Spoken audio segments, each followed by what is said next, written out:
So Jaron Ennis was doing this thing in his fight against Korean chukhadzian. That's the big topic that everybody's talking about, man. But he was doing some real strange things in that fight, overzealous things. He was, overshooting himself. He did that quite a few times in this fight. And then, absolutely that is definitely a mistake you don't want to make against certain other fighters.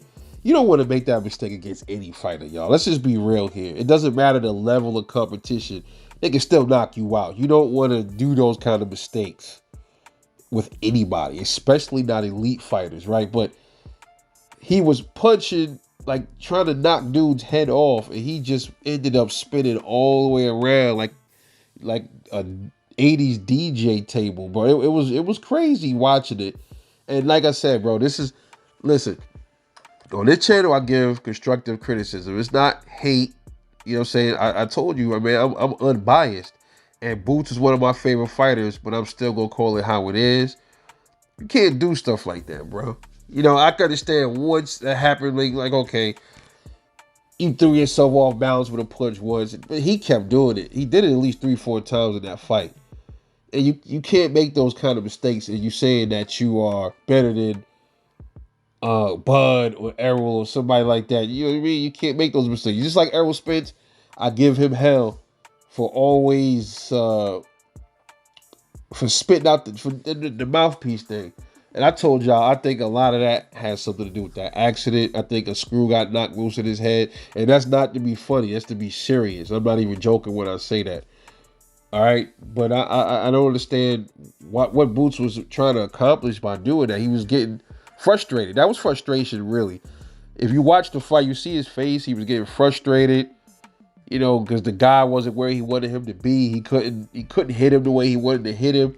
But then when he did hit him, he wasn't hurting him. And Boots actually did crack the guy a few times. The guy has a pretty good chin. Like a lot of those Ukrainian fighters, most of the time they have good chins, man. But I was watching it, man. I think from like the second round, I said, something ain't right with Boots tonight. Something ain't right with him, bro. This ain't the Boots that we normally see. Maybe like I said, I was like, damn, maybe he having an off night.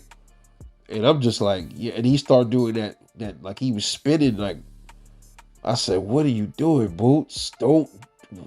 I was cringing every time he did that. I was like, yo, he gonna fuck around and get hit with something. Man, I know this dude ain't really a puncher like that, but it doesn't matter, bro. A person that's not a puncher will fucking turn into a puncher real quick without you even realizing it. I'm telling you, man.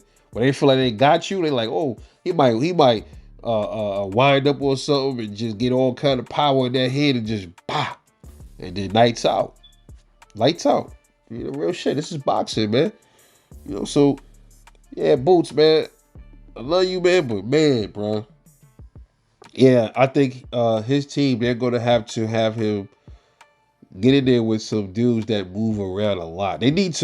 Maybe they need to get somebody like a Sandor Martin, like he can spar him. Arizlandi Lara, even though he's older now, but he still can move around when he wants to.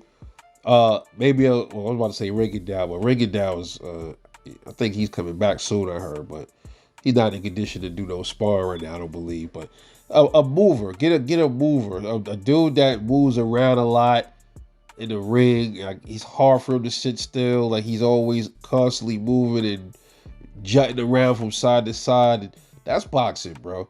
Get somebody like that in there. A few people, let him spar them, show him a new look. You know what I'm saying? And show, not to be so, like, you don't have to always be aggressive. I guess the name of the game is let them come to you. That's what Tank shows in his fights. That's why I think Tank's IQ is like second to none, man. Really, really. Regardless to who he fights, regardless to his weight class. I'm talking about his ring IQ. I ain't talking about his weight, his ring IQ, bro. And I don't know, man. People are getting upset when you bring this up, but it's like, okay, they say, well, dude was running around all day, but yeah, but Boots said he's elite. He's elite, supposed to be elite dude, supposed to know how to stop that dude from moving around so much, right?